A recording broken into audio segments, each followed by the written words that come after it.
Toutes les études d'opinion l'ont montré lors du confinement. Les Français plébiscitent les circuits courts, des fruits, des légumes qui ne viennent pas du bout du monde, mais de la porte à côté, ou presque.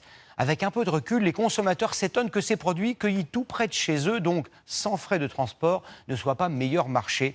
C'est le grand format de ce 20h. Il est signé Élise Stern et Noélie Claire. Du verger à votre panier. Savez-vous par combien de mains sont passés ces fruits? Conditionnement, mise en rayon, à chaque intermédiaire, vous payez des frais supplémentaires. Alors faut-il acheter en direct, en circuit court? Cela coûte-t-il vraiment moins cher? C'est pas parce qu'on est en circuit court qu'on n'a pas de frais.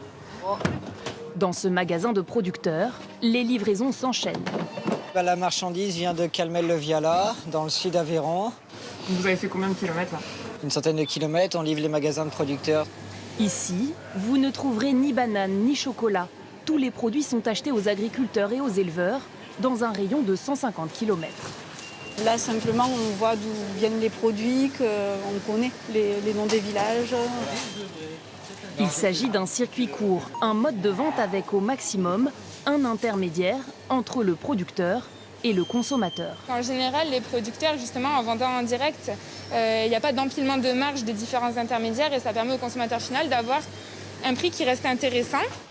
Eux ont opté pour un approvisionnement chez l'agricultrice. Ils sont fermes, voilà, c'est pas des chairs fondantes, mais par contre ils sont parfumés jusqu'au bout. C'est la traçabilité d'abord, et puis c'est récupérer donc voilà, des légumes qui viennent du jardin, qui sont extrêmement frais. On n'est pas prêt à mettre n'importe quel prix, mais en tout cas on est prêt à débourser peut-être un peu plus pour avoir une meilleure qualité, et surtout pour assurer aussi un revenu décent aux producteurs.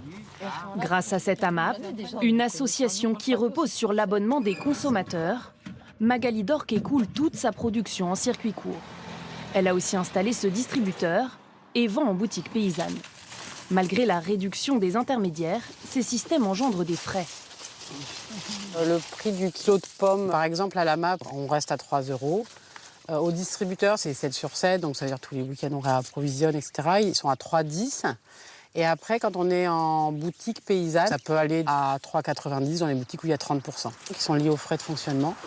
Pour le même kilo de pommes, le client peut donc payer 90 centimes d'euros de plus selon le circuit court choisi. Le paierez-vous plus cher dans la grande distribution? Les intermédiaires peuvent se multiplier.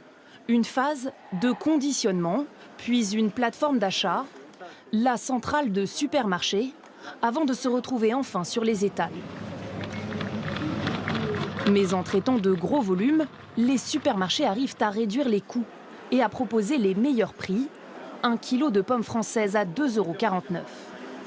C'est vrai qu'il y a le prix qui joue aussi. Je continue à acheter en grande surface sans toujours faire attention à l'origine du produit. Et je me pose des questions sur l'origine, même si c'est marqué France.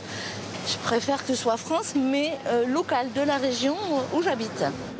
Face à la demande croissante des consommateurs, les grandes surfaces se mettent elles aussi à travailler en direct avec des producteurs. La prochaine fois, je vais faire une étiquette qui est plus carrée. Tu auras une étiquette au top. Ici, 30% du rayon fruits et légumes est approvisionné en circuit court. Les consommateurs veulent du français, préfèrent le local. On a une charte graphique, on montre à nos clients, on leur dit ce produit, il est local, il est d'ici. On met un visage sur le nom du producteur. Une stratégie marketing qui interpelle cette association de consommateurs. Quand le consommateur y va, il y va pour payer un prix juste. Il faut qu'en contrepartie, ce prix payé soit bien le prix juste et que le circuit court, ce ne soit pas un élément seulement de publicité et là pour appâter le consommateur. Si la provenance des produits est affichée sur l'étiquette, ce n'est pas le cas du nombre d'intermédiaires. Il n'existe pas de label pour certifier un circuit court et justifier son prix.